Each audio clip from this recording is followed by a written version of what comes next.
नमस्ते साथीहरू, आज पनि म आइसकेको छु। हजुरहरूको साथी सलिना थापा मेरो युट्युब च्यानल मार्फत। हजुरहरू कहाँ हुनुहुन्छ, कस्तो अवस्थामा हुनुहुन्छ, के गर्दै हुनुहुन्छ, जहाँ रहे पनि स्वस्थ रहनुहोस्, व्यस्त रहनुहोस्, म यही कामना गर्दछु। साथीहरू, हजुरहरू जसले मेरो च्यानल हेरिरहनु भएको छ, जसले मेरो च्यानल भिजिट गरिरहनु भएको छ, जसले मेरो मादलको क्लास हेरिरहनु भएको छ, अरू सबैजनालाई म के भन्न चाहन्छु भने हजुरहरूले यदि मादल सिक्न चाहनुहुन्छ भनेदेखि, अब म जस्तै नजान्ने हुनुहुन्छ भनेदेखि मेरो च्यानललाई लाइक, सब्सक्राइब र अनि सेयर चाहिँ गर्न नबिर्सिनु साथीहरू। जो जति पनि मेरो च्यानलमा जोडिनु भएको छ, हजुरहरू सबैजनालाई म यही भन्न चाहन्छु।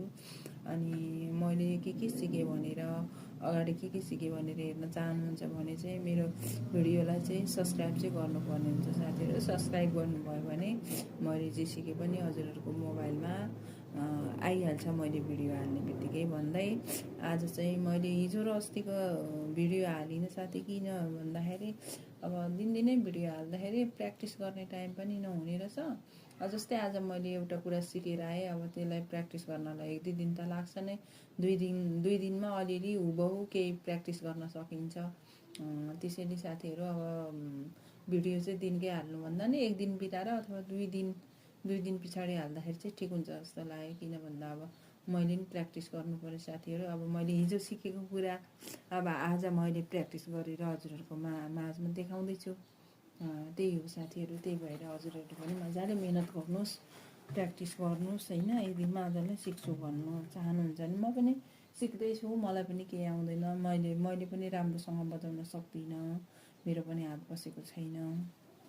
मैले पनि प्र्याक्टिस नै गर्दै हो साथीहरू। आज चाहिँ घिन्ताङ ताकादाङ, घिन्ताङ तिक्ताङ छ, एउटा घिन्ताङ ताकादाङ, 2टा बोल चाहिँ बजाउने साथीहरू। सरी, त्यही भएर अब बजाउँ।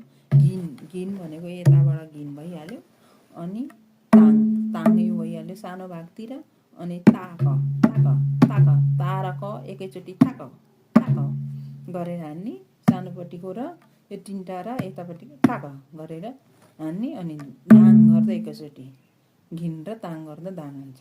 अब यसलाई बजाएर है साथीहरू।